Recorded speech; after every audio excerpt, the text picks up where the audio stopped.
میں کورونا کے بڑھتے ہوئے کیس کو مد نظر رکھتے ہوئے ڈپٹی کمشنر ٹنڈولیا رشید احمد زرداری نے ہنگامی اجلاس طلب کر لیا۔ اجلاس میں پاک فوج، رینجرز، پولیس افسران سمیت ہیلتھ کے افسران نے شرکت کی۔ اجلاس میں تمام تر عوامی مقامات پر ہجوم پر مکمل پابندی کا فیصلہ کر لیا گیا ہے، جبکہ ہوٹل اور ڈبل سواری پر مکمل پابندی عائد ہوگی، جبکہ شہر کے داخلی و خارجی راستوں کو مکمل طور پر سیل کر دیا جائے گا۔ آج 2 ہفتے کے مکمل لاک ڈاؤن کا اعلان کیا ہے، اور ہم عوام سے بھی اپیل کریں گے کہ وہ ہمارے ساتھ جیسے پہلے انہوں نے تعاون کیا ہے اب بھی تعاون کریں گے،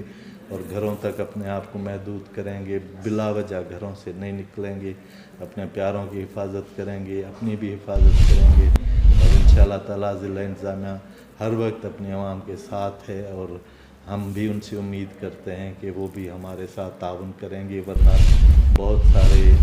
پیونیٹیو ایکشن اور لیجسلیشن قانون ایسے آگے ہیں جس پہ ہم پرچہ بھی کاٹ سکتے ہیں، جرمانے بھی کر سکتے ہیں، دکانیں سیل بھی کر سکتے ہیں۔ ڈپٹی کمشنر رشید احمد زرداری نے اجلاس سے خطاب میں کہا کہ لاک ڈاؤن کی خلاف ورزی کرنے والوں کے خلاف سخت کارروائی عمل میں لائی جائے گی۔ ضلع میں بڑھتے ہوئے کورونا کیسز سے تشویش ہے، مگر عوام ہماری بات سننے کو تیار ہی نہیں۔ لاک ڈاؤن میں کریانہ، گوشت، دودھ اور میڈیکل اسٹور صبح 7 بجے سے شام 7 بجے تک کھلے رہیں گے، جبکہ کھلنے والی دکانوں کو بھی دی جانے والی SOPs پر عمل کرنا ہوگا۔ جس کسی نے بھی